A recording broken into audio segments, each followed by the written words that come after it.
Dry fruit দিয়ে protein chocolate তৈরি করলাম। রমজান মাস তো শেষ, একটু শরীর কমজোরিও হয়ে গেছে, তাই একটু প্রোটিন চকলেট তৈরি করি। চলেন আজকে বসে আছি তো প্রোটিন চকলেটটা তৈরি করে নিই।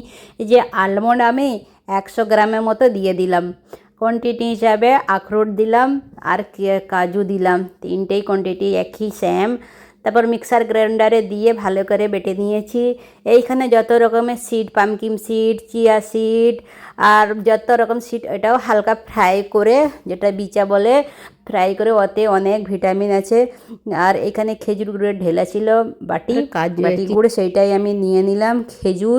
খেজুরকে আমি বিচা বের করে গরম জলে ফেলে মিক্সিতে গুড় আর খেজুর গুড় আর খেজুর দুটোই আমি একসঙ্গে বেটে নিয়েছি। বেটে নিয়ে যে ড্রাই ফ্রুট বাটা ছিল আমার, বাটার ওপরে দিয়ে ভালো করে হাত দিয়ে মিক্স করে লাড্ডুর মতো তৈরি করেছি, গোলগুলো শেপ দিয়ে দিয়েছি। আর চকলেট তৈরি করার জন্য এই চকলেট কোকো পাউডার নিয়েছি, এই চামচে করে তুলে আমি একটা বাটিতে রেখে দিচ্ছি। হালকা গরম জল করব, জল করে পাতলা করে বাটার তৈরি করে নিব। বাটারটা তৈরি করে আর এই যে ফ্রিজে আমি সেট হওয়ার জন্য রেখে দিয়েছিলাম। কত সুন্দর দেখে খেয়েছি, কি টেস্টি হয়েছে, পুরো ড্রাই ফ্রুটে ভরা। আর ছোটোদের বাচ্চাদের জন্য খুব উপকারী, বড়োদের জন্যও উপকারী।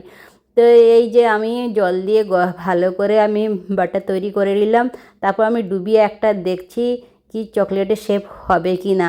টুথপেস্ট দিয়ে আমি ভালো করে দেখছি, না একটা গাঢ় আছে, তাই বলছি আরেকবার আমাকে জল দিয়ে ভালো করে ম্যারিনেট করে নিতে হবে চকলেট পাউডারটাকে। আর চকলেট পাউডারটাও আর এরকম দেখে মনে হচ্ছে কি খেতে ইচ্ছা করছে, কিন্তু খুব টেস্টি হয়েছে। একবার নিশ্চয়ই ট্রাই করবেন। আর ভিডিওটা ভালো লাগে লাইক কমেন্ট শেয়ার করে দিবেন।